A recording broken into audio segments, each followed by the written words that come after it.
So welcome to the Pure Soul. Um, I don't know if anybody got a chance to watch the video, but I did want to take a little bit of time to talk about that today and just to kind of get your feedback on, I've been doing these a while and I just want to know if the videos, when you're watching them, if they impact you, just any feedback that you have for me about the videos and about how they impact your life during the month, or is it just like you watch it and then it leaves, or how are you incorporating those things, or what do you think about that? Do you think it's a value part of the membership for you? So, Pam, you can start. Okay.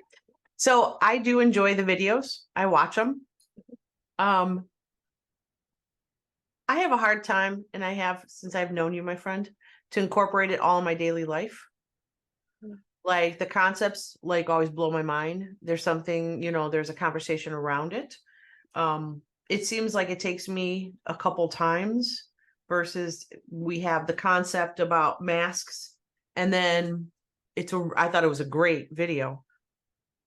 But then unless you incorporate it back into other conversations or back into like one of these, right? I'm like, oh shit, yeah, I forgot about that. You know what I mean?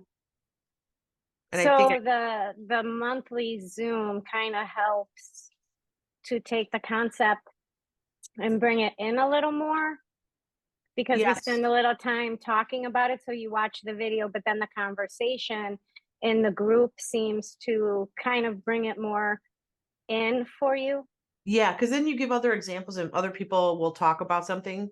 The other thing that helps me is if like in the event of, let's see, a Zoom in 2 months from now, and you remember and I know it's hard for you to remember all these things, but remember when we talk about masks, this is another example of that.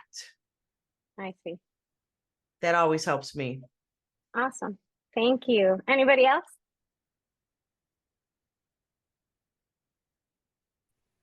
I don't always get to look at them, but the ones that I have seen, it's usually well timed where I think, oh, what a coincidence that I read or I looked at this today, because it usually relates to something. And then just like Pam said, then once we do the meeting, it all ties together more. I think it's Okay. helpful. Thank you. Yeah, I like them too. I don't always, sometimes I watch them right before our Zoom thing. Sometimes some months I miss them. This month I watched it all when you sent it. So that was really nice because I did have time to think about it throughout the month and talk to Casey, my husband, about it, talk to my therapist about it. And I really thought a lot about the masks and basically what makes you you and what makes you feel good and on the right path in the different roles that you have in your life. And thank you. And that, yeah. So I really applied it this month, but I can't say I'm always such a good student with that. I'm not either. Sometimes I say it and I have the intention, and then about a weekend I'm like, oh, I forgot about that. I have to try to like, so I myself, even, with life and everything, I do try to keep it in my mind. So I'll go back to it here and there during the month, or think about the concepts that I spoke about. Or if I forget about it too much, my spirit has a way of like reminding me and throwing it back in my brain. So, Matt, did you want to say anything, or any feedback? Yeah, I unfortunately didn't get a chance to see your latest video, but everything that I have seen, and even some of the classes that we did, like the Rosary and Honor Yourself, and just everything I learned from you, it's helped me in my own journey, and learned how to have a relationship with self, but also just in unison with that, just be able to overcome some of the challenges, like at work. Like lately, work has not been very kind. It's been very difficult, but it I just know like there is a purpose for everything, and it's just everything you taught me has helped me tremendously. And thank you for that. Oh, thank you, Matt. Okay. Thank So you Nick, guys. Go ahead. sorry, I think kind of like Jackie. You know, Jackie, sometimes I listen to them. Um, sometimes I get to it in the beginning of the month right away. Otherwise I get to it like you know, you were saying like later on. But what I do find is I feel like it's always like there's times in which Nikki's talking to me. I'm like, did you make this video for me? Shit. Right? Because I'm going through something or I'm feeling something or something's, and I know they're a lot of work, Nick, right? To do those videos. I know that it's very time consuming for you, but it does always feel like it's some kind of message for me, or it's relating to something like Jackie, like you said. So sorry. Awesome. Thank you. Well, Matt, since we can kind of review about the masks, I did the video this month on, you know, when we're with different groups of people, we behave different ways. And, you know, the goal this month was to kind of see, like, in all of these groups that you belong to, what is the thing that you carry? So that if I say to any of the groups, who is this person? They'll be able to tell me. All of the groups will have the same opinion of who you are. And I've met people through my life that are very chameleon like. They have the ability to adapt to particular experiences with particular groups of people. And I've seen both styles of people, the style of people that belong to a group and then they become the group. So they form like a group mentality.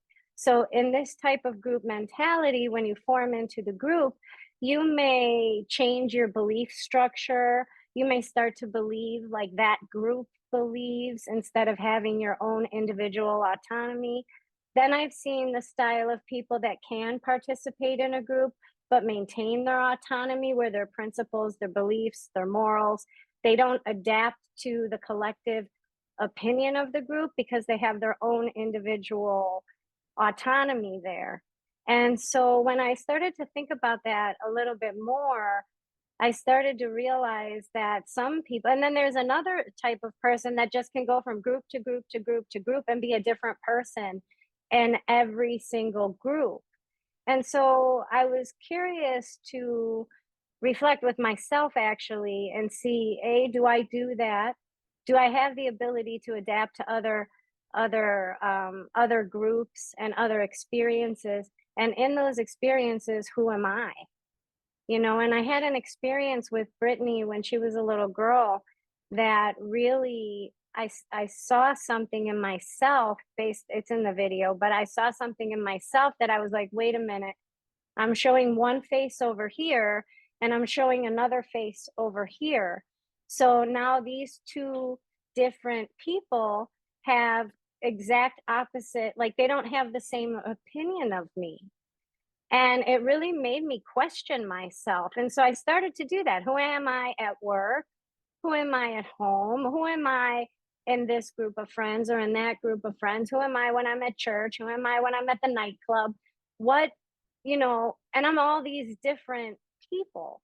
So my goal was to say, okay, well, who am I? What's my constant? What's the thing that if you ask any group, they'll say, oh yeah, that's exactly how Nikki is.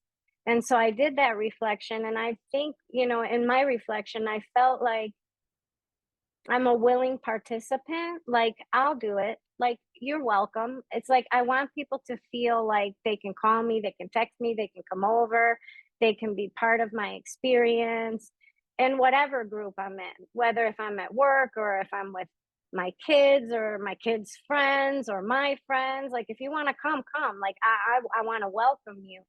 And so I thought that in my reflection, that's who I am everywhere I go. But the deeper I got into that, I realized that after that experience with Brittany, other things became solidified in me too. So it doesn't matter what group I'm in, my opinions are the same. It doesn't matter what group I'm in, I'm going to try and make you feel welcome. It doesn't matter what group I'm in, I have high principles and morals.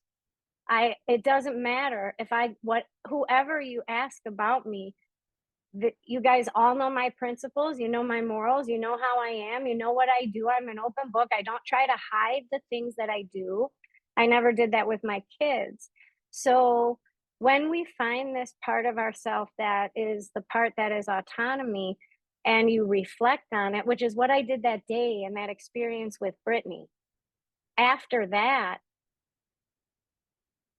like, the other things started to become who I am too. It's like, just find that one thing that you are everywhere you go, and then from that thing it grows, like it grows, and you start to become a fuller expression of yourself in every arena that you're in. So I thought I would put that out to see what you guys thought of that, or how did that resonate with you. And yeah, so I know, Christine, you had sent me a text about it, and you're totally right. Like, the second you sound like, that's totally, like, that's how I know you, you know what I mean? So please share your experience, because it's totally you. Well, that's good. I thought about it, and not just how do I usually present in all the different roles in my life, but more how do I feel like it's really me and I feel good about what I'm doing. Sorry. That's okay. And I thought, for me, if I'm bringing warmth and love and beauty to something and whatever I'm doing, then that's good. That's what I want. That's truly me. If, like, I'm a singer and in a band, and if I have a performance and my intentions or the way I come across are more about ego or more about being like a fake performer, or more seductive, or like, it just depends on maybe what I'm feeling and what I'm putting out there, then it doesn't always share the same goodness or light. Or same with work. Like, work can easily take on a life of its own, where I feel like I want to be perfect and do everything right and be a people pleaser. And when that's the case, I'm not serving the kids I work with as well, or the families or coworkers. So I thought, every role I have, if that's what I'm focusing on and that's what I'm putting out is love and warmth, then that's good. Then it's right. And if not, I need to kind of think about, what has this become for me? How is this serving me and others? It's really interesting, because ever since the first day I met you, like, I love you. And I do, ever since our first connection. And that is exactly like the energy that you give off when you meet people, when you interacted with me for the first time. Like, I always remember you like that. And I always get that feeling. I always get the feeling of warmth. I always get the feeling of love, acceptance, validation, kindness, calmness, like, peaceful. I do always feel that. So that is, like, that's so true about you. And what I like that you mentioned is about ego, and like, when you're performing, and what are you feeling that day, and what are you really trying to convey.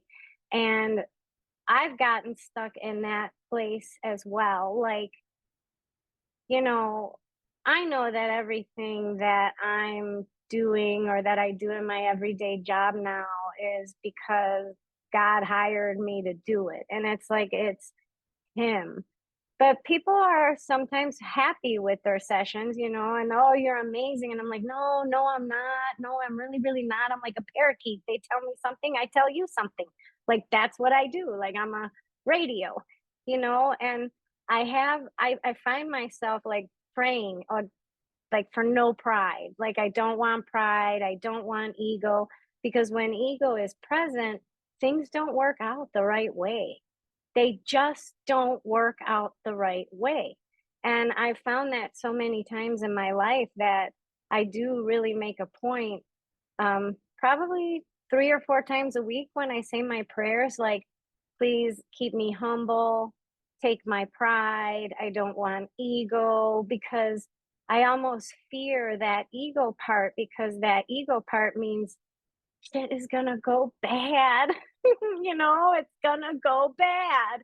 And so thank you for mentioning that, because I think that's something that is a really valuable thing to think about. And when we think about ego, what are we really talking about? It's not like, oh, I think I'm the greatest thing since sliced bread. Ego is putting power on earth. That's what ego is. Ego is giving power to earth. And like the first commandment, oh gosh, if it's not the first commandment, I'm really embarrassed, but thou shalt have no God before me. Is that the first commandment? It is, right? Please say it is. Okay, it is, right? Is it? It is, right? Anyway, Jackie's saying yes. Matt's saying yes. okay, one of the commandments is thou shalt not have any other God before me. And if we think of that, what does that mean? That means that our life is not putting God first. So what we're putting first is the earth. Oops, hold on. Oh, I don't know how to do that. Anyway, what we're putting our thoughts on is our power. How much money do we have? What is our career like? What does our house look like? Do we have the best of the best of the best? And did you want to say something, Jackie? Yes, I'm so sorry, but I was just gonna say, like, control, to go with what we were saying, like, when you're love, it's warmth, that's good, that's you. And for me, same thing. If I'm acting out of ego or differently, then it's because I'm trying to take back control. It's like there's no higher power, there's no one else. Like, no, I got this. I'm gonna make a list, I'm gonna do this. And when I'm doing that, coming from a place from ego, like, I don't usually like that version of me. Like, I'd like to say that's not the actual me. Well, sorry to interrupt. I just meant, like, it really is No, like I thank you. surrendered No, control.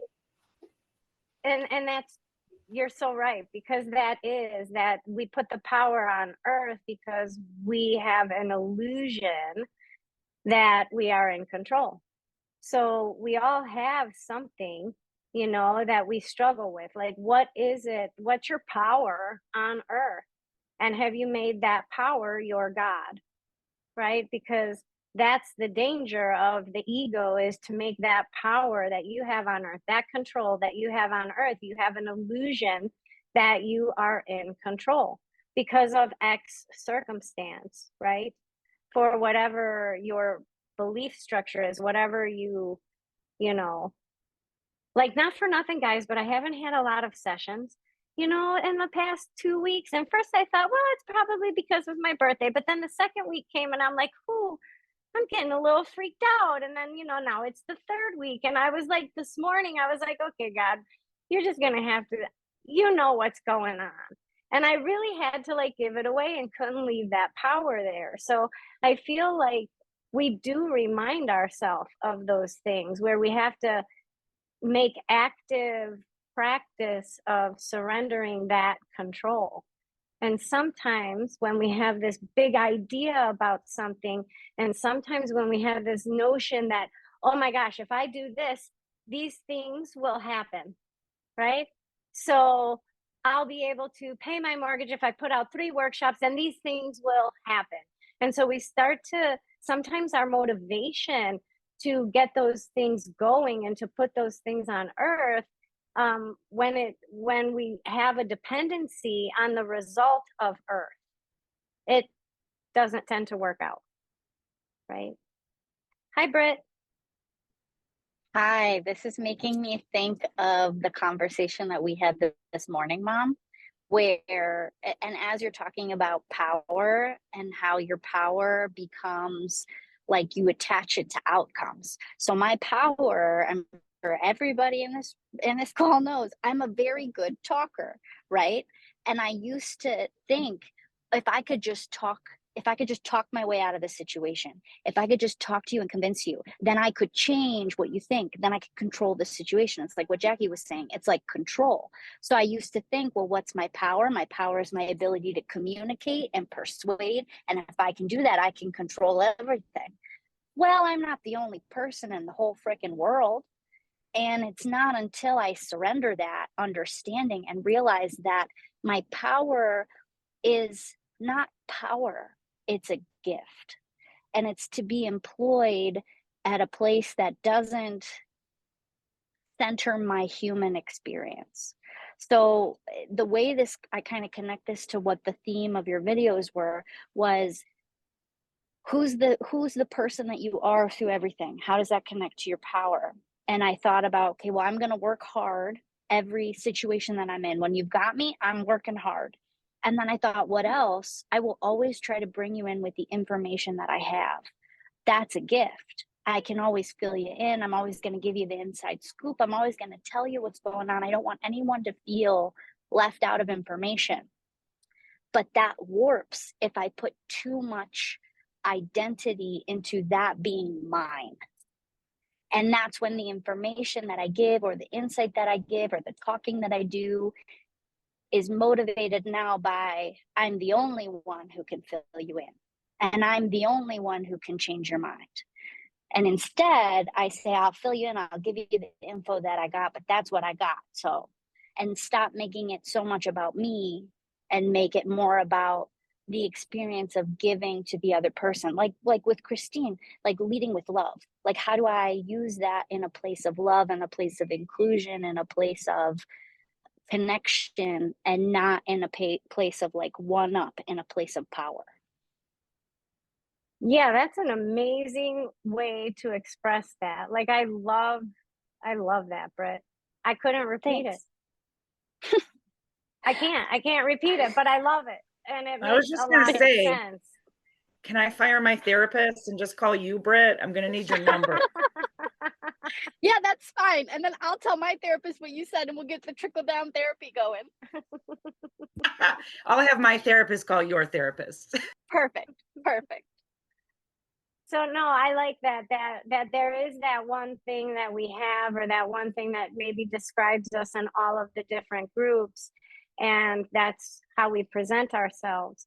And if that becomes our power over someone, or our ego, over someone, that's where we make something on earth our God, other than surrendering that power. And you're right, Brittany, when you say that it's not a power, it's a gift.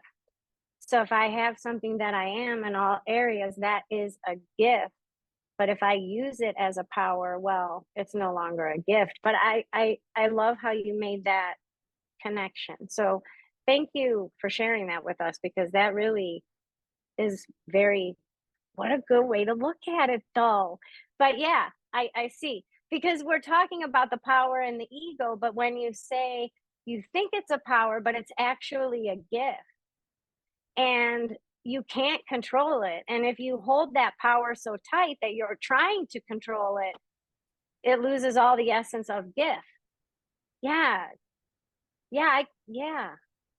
Well, I also think of it this way, like if we go back to what are we, like in a big sense, right? What are we? We're a human body, and we're all connected, and we all come back to a oneness. So all of our gifts, our powers, our connection, that's all from the oneness. That doesn't belong to me. That belongs to the universe. That belongs to God. That belongs to the light source energy that we all get to embody. I could be in a horrific accident and lose my ability to speak tomorrow.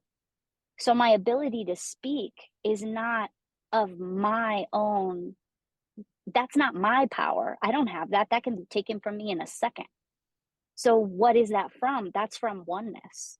So if you pull from source in your motivation for expressing that power, because that's where the power comes from, that's where the gift comes from, then it will be a more pure expression than if I try to like make up some bullshit myself.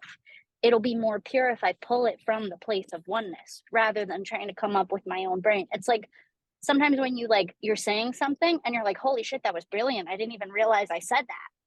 And then I have to clock myself and realize I didn't say it. I was the mouthpiece for the oneness that was expressing itself through me, because my intentions in this moment were from that place of connection and from a pure intention, as opposed to the power intention. Wow, you do listen to everything I say. You, Mom? I totally. But in the midst of your day, that is very difficult to separate, right? it's very difficult to separate where, how do I say this? That's where I struggle.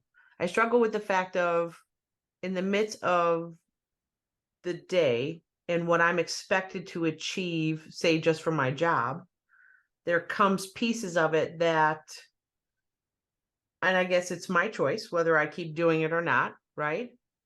But I have a hard time staying to the fact of, I don't even know how to say this. Sorry, I'm struggling with saying this, trying to get this to this question. I don't know if it's a question or a statement. I don't know what it is. Are you saying that, because I kind of feel like you and I are similar like this, Pam. Are you saying that during the course of your day, you don't necessarily always recognize if you are coming from a place of control and ego instead of like a gift and surrender because like it's not intentional? Or should I don't know. It's more, no, you're helping me, Jackie. It's more of the fact of, I get we are all connected, right? And there is still a choice we all need to make on a daily basis. I can't sit here and just say, I'm part of oneness, I'm part of everything, and my bills are going to be paid, right? I can't say that. So where I struggle is the balance between my reality of creating this life that I've been very blessed with and what I'm supposed to do in participating in my life, what I'm supposed to do to create what this life is supposed to be. Does that make sense? Mm-hmm. That's where I struggle, because what happens is, like, take the last 3 days. I literally, it was like being in a show, having to go ahead and make everyone feel welcome. Basically, long story short, guys, I was in New Orleans for 3 days. We had 70 customers there, and literally from morning to night, either had to make sure they were accounted for, make sure they were feeling comfortable, make sure they were having a good time, make sure that they understood the content that we were reviewing, make sure that we took them out till 1 a.m. in the morning, right? It's kind of hard to sit back and then say, well, okay, I busted my ass for the last 3 days. I put a different mask on to be somebody else, not really somebody else, because I am a person that makes you want to feel part of, right? Welcoming and all that. But at the same time, I made a choice to do those things because that's what I've done to make this, to have this very comfortable life. I don't know if this makes sense. I don't know. Can I weigh in? Please? Yes. I would challenge you to figure out at what point you felt in the last 3 days, at what point did you feel like you weren't connected? That I wasn't what, Britt? That you weren't connected, like that you weren't being yourself. No, I felt myself, but at the same time, you have to I had to pull myself back because we're staying at the Ritz-Carlton, where, I mean, it was a very lavish 3 days, right? Where ego could take over, all that kind of stuff. So I did feel myself, because I usually try to make people feel comfortable, but I don't know, it gets to a point where I don't know if that's reality, if that makes sense. So I here's think, what I sorry, have. go ahead. Oh, Go ahead, Britt. okay. So Pam, through my whole life, you have always been the person that makes shit happen. You have orchestrated these incredible events. You used to take us all over the place. You used to take us boating. You're the experienced person. That's when I think of you, that's what I think of you as. You're the person who does the show, who does the facilitation, who does the lavish experience. And what a treat for someone to leave their 9 to 5 and come to New Orleans for 3 days and party their ass off. So at what point did you feel like, this isn't me, this isn't who I am? Like, where did the ego come in? Because you were living through who you are. Like Because I that's think it was exhausting. So I take it being okay. exhausting is you question, is it real? You know, it's I funny. think it's real, but were you like honoring self? Maybe Hold that's how on you make though, it. because you know, I don't know how many of you watched Chosen, and I'm sorry, but that's the vision that I got when you said it was exhausting and you were exhausted. There's a scene, I think it's season 1, maybe, Marty, season 1 or 2, where Jesus is healing people all day. And it's Season 2. late, season 2, it's late, it's past dinner. His disciples are having like this argument about something, about the taxes or who they are. And the whole day he's been, healing people, and thousands of people were coming, and they tried to get him to come back, but he didn't come back until they were all taken care of. And when he came back, you could see how exhausted he was, like coming across the prairie, so much where his mom like washed his feet and told him to go to bed because he was just so exhausted. So I think that was a good 3 days. And, when you're talking about it, that's the vision that I got, that when we have this autonomy, who we are in every scenario, who you were there, who you are here, who you are when you meet people, and that welcoming thing. And like Brittany said, like that adventure, that fun thing, that is the gift. That is the actual, what you could have as your power, but it's your gift. And yeah, when it comes through you and when the oneness does pull that through you, yep, it can be exhausting. And anybody that has their power like that, yeah, at the end of the day, you're tired. You're a channel for all of that to come through. And what I think, the way Brittany explained it was so good, because you're the channel for all of that to come through. Are you recognizing it's from there through you, but is not you? And that's because I did not recognize. Right. Because I question if it was like the past with ego. And you get to a point where you're questioning, is it ego, is it not? Right? Mm-hmm. But when you actually gave the confirmation of the Chosen, that actually, I wanted to cry. Mm-hmm. Like it settled. Right. So thank you. Thank you both. Mm-hmm. Awesome. Okay, Jackie, who are you in a group? If Wow, you have that's to a say, loaded what is question. the common theme that you carry with you and all of your groups? I'm the therapist. I want to make everybody feel better. I want to like share wisdom or give you a quote or scripture or something to help you with whatever you're feeling right now. Like even now I have a friend who's coming over tonight, and I've been actually sitting here thinking like, please show up while we're still in this meeting, because she would have needed to hear all this stuff. It would have been perfect.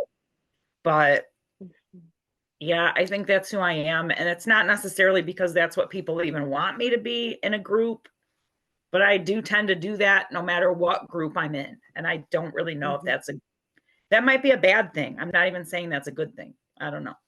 No, I don't think it's a bad thing, because it's, people need that shoulder to lean on and cry on and talk to, and you have a good way of looking at things from all perspectives. And I think that that's very true about you. You try to coordinate things for people so they're good, so they feel good. And if you can get it all together for everybody else, then that feels successful to you. That feels like you did the thing you were supposed to do. So I do agree with you on that. Yeah. Don't you agree, Marty? That also kind of ties in with what Pam was saying too. And unless I'm wrong, but I feel like sometimes I do think, well, is this just a mask? Is this fake? Because if this was legit, why am I so exhausted? Shouldn't it just flow naturally as a gift? And the answer is no.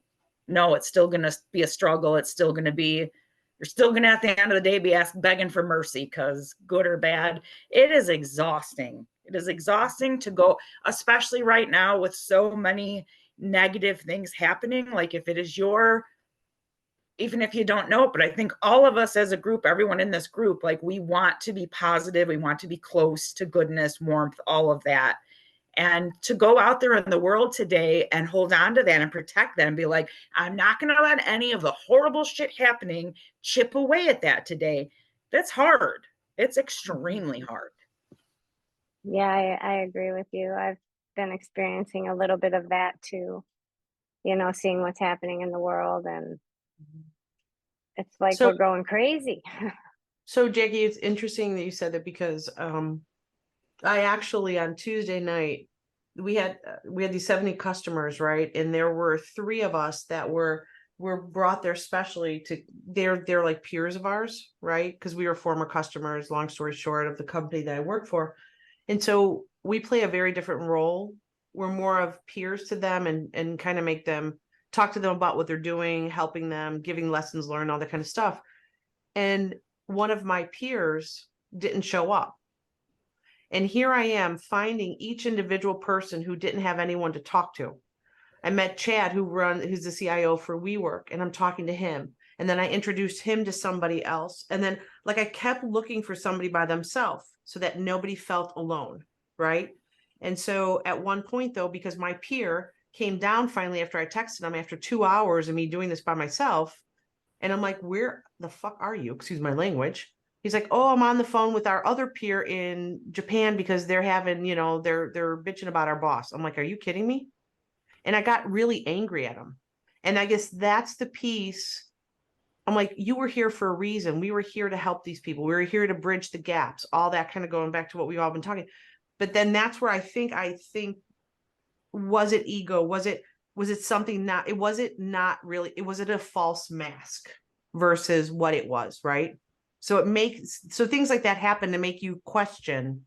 At least it makes me question. Well, I think that in that scenario, though, you had an expectation that he work as hard as you work so, and maybe that's not what, obviously for work, he should have done it, right? But I think that it was because of your expectation of what he should do. So you felt like you had to absorb a lot of it. Which made me mad. Right. I think that's a big part of the human condition. Like the emotion, I don't know if you'd call disappointment an emotion, but like feeling disappointed, it is so human and unavoidable. At least I think so. I haven't figured it out. And when you get disappointed and you think, okay, is this my fault? Were my expectations too high? Did this person let me down? And I feel like, and Nikki, maybe can you answer this? Like, I feel like that's a feeling that comes more from physical humanness than from your spirit.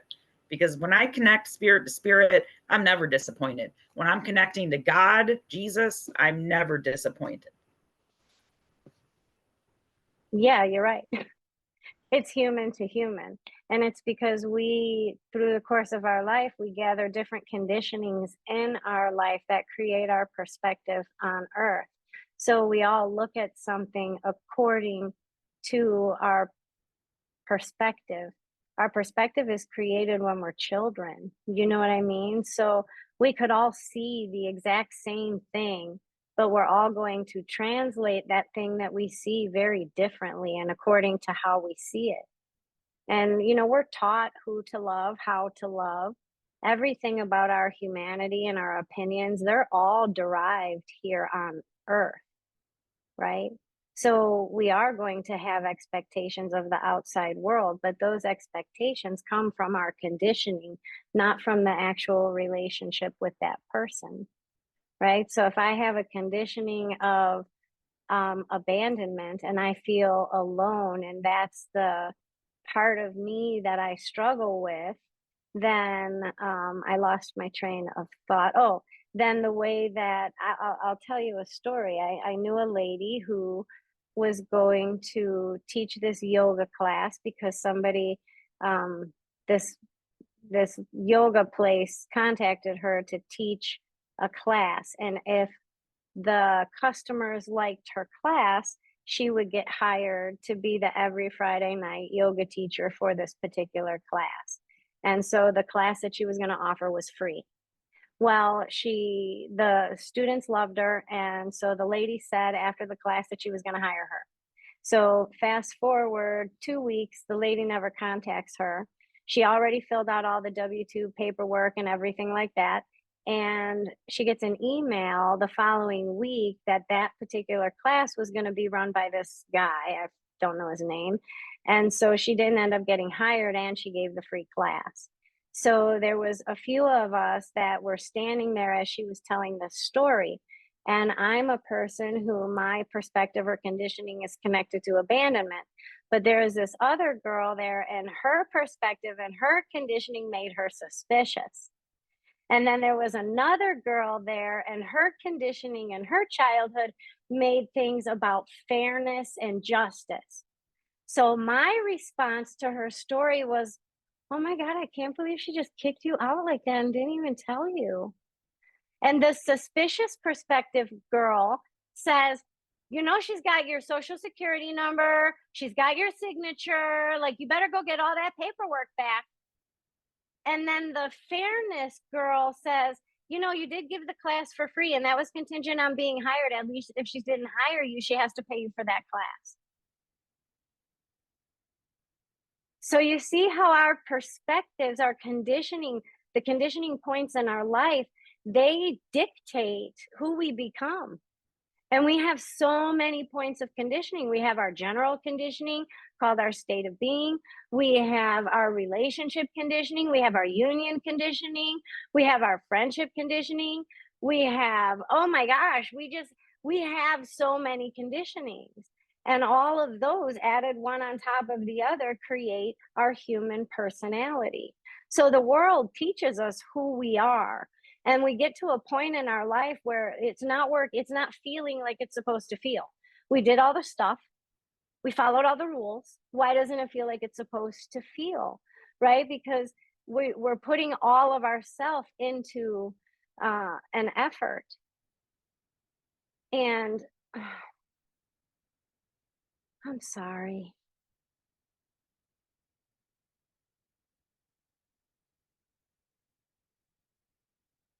I'm sorry about that, guys. Because I have a interruption. So, Jackie, I think your dad is here. Totally. My dad's absolutely here. Why? I just feel him. Like I was in the middle of that talking about the conditionings. I'm sorry he interrupted you. That's very typical. That's okay. And sometimes that's just how they come through, and that's just the personality and everything. But I just wanted to tell him that I'm just going to finish my thought if he'll let me have my thought back. Come on, Dad. So we come to a point. Dad. We come to a point in our life where all of those conditionings aren't really serving us. So then we spend the next so many years kind of picking off the layers of those conditionings until we can get to that core self, which is our soul. And so I offer workshops that help you get there, but that's basically what we are trying to accomplish. So your dad is here, Jackie, and I'm pretty sure it's your dad, but he is apologizing to you. So he's bowing his head and he's saying he's so sorry. And he never meant to make you feel the way that he made you feel.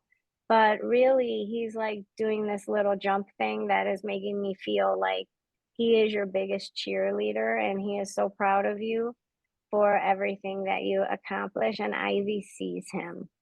And you know when Ivy sees him. Is that true? Did you already know that it's Ivy seeing him? Because he said you already knew. Did you already know that? No. Your lovely daughter told me recently that Ivy is barking at Poppy, which is true. But also, yes, now that you say that, she's probably barking at my dad. And everything you just said is hilarious and typical because he's saying all that stuff to you. Because I recently, like, for real, I forgave him, which is kind of a big deal for me. Like, freaking go me. And I meant it. And go you all the time now. And I think that's just funny, but I really like huge gratitude. Thank you for telling me that. And it's nice to hear it. Yeah, and he says, don't get freaked out, but he stares at you through the window from the outside. Ha ha ha ha ha ha. Yeah. It's And a joke. Ivy, He's like trying to like haunt you, but as a joke. Like yeah, he's like, if no. you look out the window and you think you see a man's shadow out there, that's me. Ivy does just stare out the window and bark at nothing. And I like, there's nothing out there. Shut the fuck up. Like, cause it's been bad. And my dad probably does think that's funny, but He does if he think was it's alive and funny. it was his dog barking, he would not think Yeah. it was funny. So tell him to cut that out. Yeah. But he just wanted to say that he loves you and he thought he would drop in before we finish up today. So he was waiting and then, you know, yeah. Thank So you're welcome. you. Okay. So back to our conditionings, and he can say anything else he wants. And if you have other questions for him, you know, definitely we can ask him. But Matt Allen is right next to you and he just patted you on your back and he said he loves you, son. But can I ask you, did you just ask him to come? Did you just I did. now, like when I was talking to Jackie, did you just say, hey, Dad, like, are you around? Or did you invite him or something? Because he slid in like he was going into first base, you know, like he was sliding in. And so, but I feel like you requested it.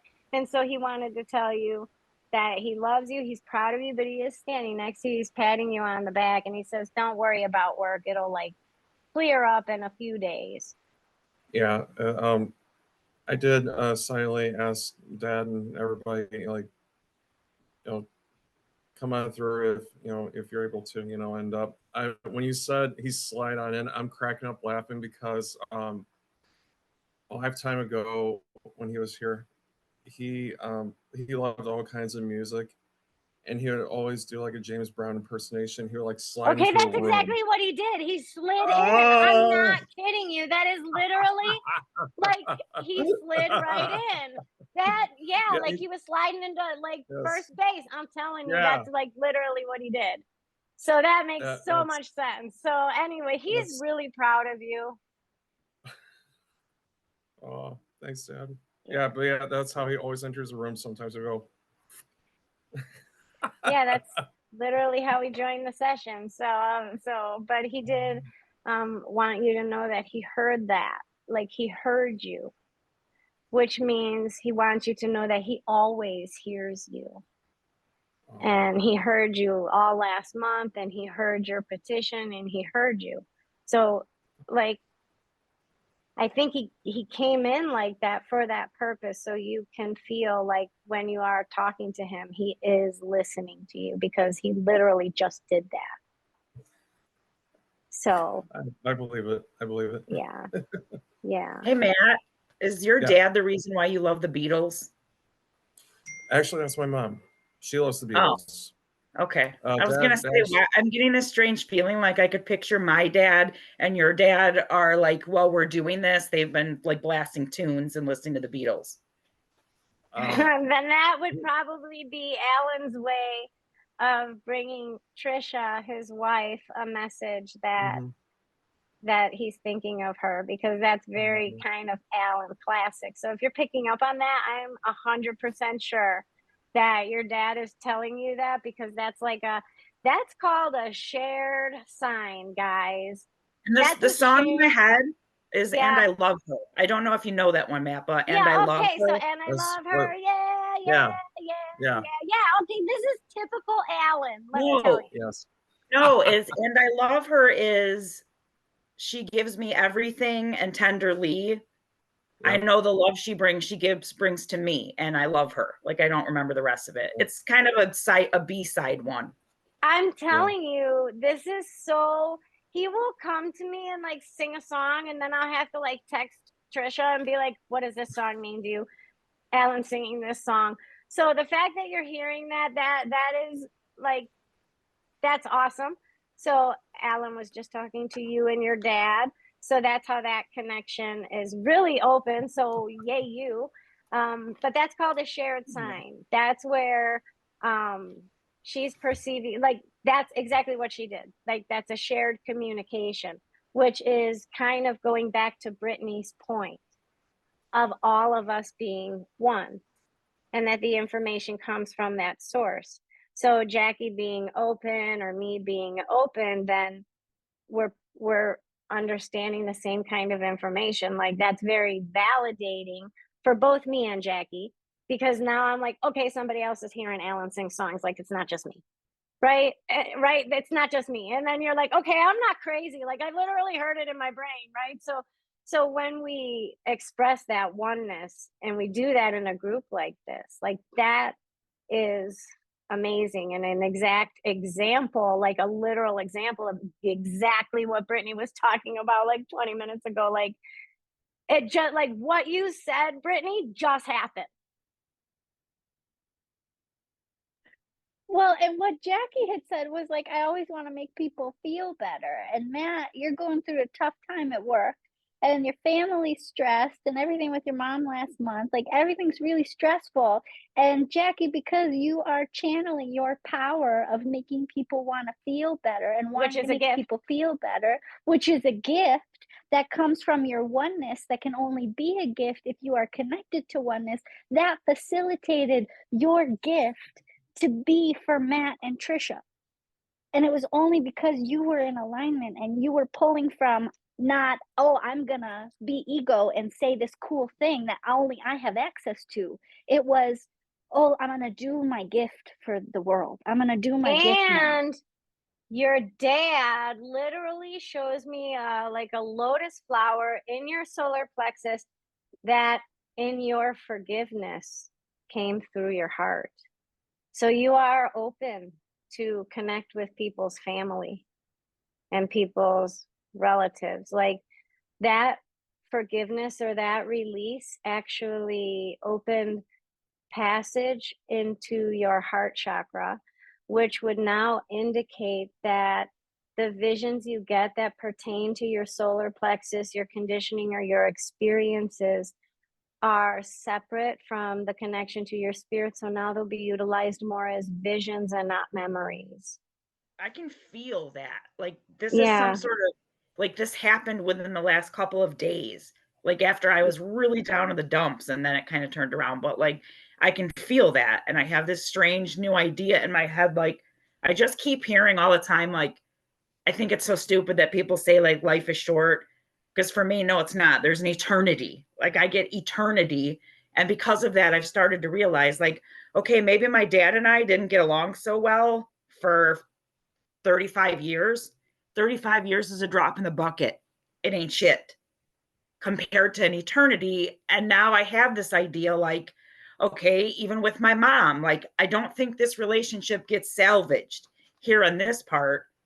But I'm finally, like, the acceptance in your heart that, like, you know, you don't just believe it, you can feel it, that even after these people are gone, I mended a relationship with my father. Like, we're like this now. And I said that when he was alive, and people thought I was nuts. I'd say, just get off my back, stop making me feel guilty, because I know when he's gone, we'll fix this and we'll be closer than ever. And then it happened. And it sounds dark and twisted, but in a way it's hopeful to me that this life is just a little piece of it, and you an know, eternity after it. you're so right. And one of the things that, like, that it means to me is, like, I love my dad's soul. His soul accomplished everything that his soul was supposed to accomplish for me. So if you ask, do you love your dad? I do love my dad. I love his soul. But I don't really particular care for his human conditioning. Exactly. I really don't. But again, our expression on earth is a collection of our conditioning. It is not who we are. So even, you know I complain a lot about my dad, but I'm complaining about his humanity. When he passed and I spoke to him, I said, I know you're welcome in heaven. God's like, hey, you totally prepared Nicole. That's what he was supposed to do. Maybe if his conditioning was different, his expression would have been different. And that's that uncovering that we try to do, to uncover all of these layers of our conditioning, so that our expression can be connected to our soul and not what we learned here on earth, which is the oneness that Brittany was talking about. And it usually, there's a block between the solar plexus and the heart chakra because our conditioning describes who we are, solar plexus down. That's our humanity, our earth energies, solar plexus, sacral root. Our heart is the meeting ground between heaven and earth. So sometimes earth won't let us get to heaven. But what that forgiveness did is it opened a passageway toward that. So yeah, we're sitting here, and of course Alan is going to be like, hey Jackie, listen to this song, you know, or nudging your dad like, hey, tell Jackie about this song, you know, like you have a straight on connection, you know, like now you're looking at, there's a whole other world now that you can experience and talk to and receive messages from. And that's basically what happened now, right? And I feel like you just made me think that in life I would judge my dad, but now I don't judge him for her humanity, and this is for Pam. So I shouldn't judge me sometimes for my conditioning, just like you don't need to judge yourself, Pam, for your conditioning that you're disappointed in a situation like that. I feel like even that tied in. I agree. We are on 100%. fire tonight, everyone. I'm telling you guys. Does anybody have anything else that they want to talk about or say today? I appreciate everybody's input. Matt, we did not hear from you. I would just like to know, what is your consistent self? Like, who are you everywhere you go? I don't think in terms of mass, Nikki, but rather by purpose. Mm-hmm. I know that every day when I get up and do what I gotta do, either go to work or whatnot, my purpose is to be present, to include others, right? Whether it's at work or in family, friends, whatnot, you know, and I don't run with ego. I instead just listen, and if it's somebody's having a really shitty day about something, I'll sit down and just look at them and be like, tell me more. Like, That is and for you. example, yeah, and for example, like they mom was I remember a year ago, she was having a bad day, and I'm sitting down, and while she's doing that, I secretly pull out my phone and I'm door dashing Chipotle. Like, oh yeah, and dinner's on the way. Here you go. I got you this burrito bowl. She was shocked. Like, what? Like, yeah, burrito bowl. You know. You do. But You or do that. yeah, You but do it's that. even at work, I try to listen to the workforce with their grievances, and then I just say, okay, I will bring it up to my section manager and do the best I can with that. And even though I roll with many different personalities under one roof in many walks of life, it's not always going to be straightforward, unfortunately. But all I can do is just do the best that I can and fulfill my purpose, which is inclusion, attentiveness, and just listen. And you are that way. That is so true. And all of us that know you, we know that about you. So thank you. I wanted to. Well, then I'm glad I included you before we said goodbye. No, I'm kidding. Thank you. I'm Well, like, I know okay, so now I'm just. you guys are probably sick of hearing me talk, but I have to say, Matt, I've only met you once, and I've told everybody I know, like, how amazing that was. Like, I have social anxiety, and when I was at that barbecue, like, you just looked me in the eyes and you genuinely like, so where are you from, Jackie? What's your story? And it didn't feel like small talk, and it didn't feel like disingenuous. It felt like, oh my God, Matt understands, like, that he needs to, like, let's pull Jackie in here so she's not uncomfortable. And you did that, and then I was my normal self. So, like, Oh, you exude that. thank Thank you. you. Yeah, you do, Matt. So All right. Anybody else have anything else to say? Marissa, would you like to offer yours? Where'd she go? Oh no, I'm here. Oh, would you like to? Sure. What masks I wear in all the rooms, but I'm pretty much the same across all boards. I don't really change in like different groups. I always remain the same. And so your core self is what? How would you describe it? Yeah, I always try to make others feel included, like Matt.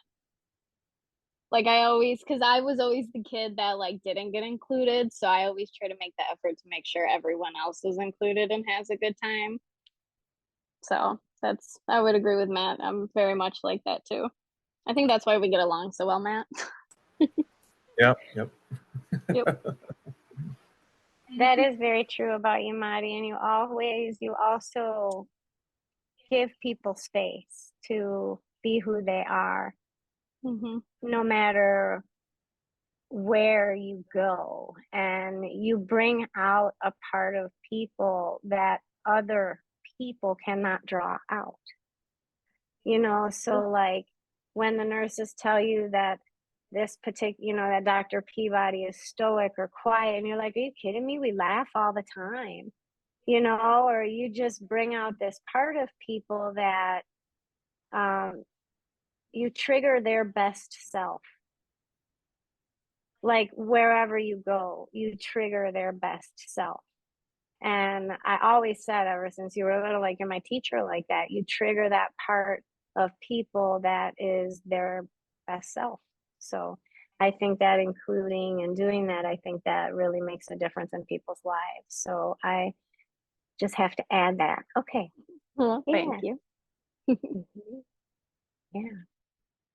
All right. Well, anybody else? All right, guys, this was really, thank you so much. And thank you to our Heaven family that participated today. That was wonderful. And of course, you can tell your family members before you come if they want to stop in, they're welcome to do that. And then Jackie's dad is like, yeah, I got the ball rolling on that. So like, that's literally like verbatim what he said. He's like, yeah, I got the ball rolling on that. But when he showed me that, he showed me like a cartoon of a bowling ball like going through a barn door and then all the pieces falling everywhere, like it was like that. Anyway, all right, everybody, I hope y'all have a great rest of your evenings, and thank you so much for joining the Pure Soul. Thanks. Bye, Bye. everyone.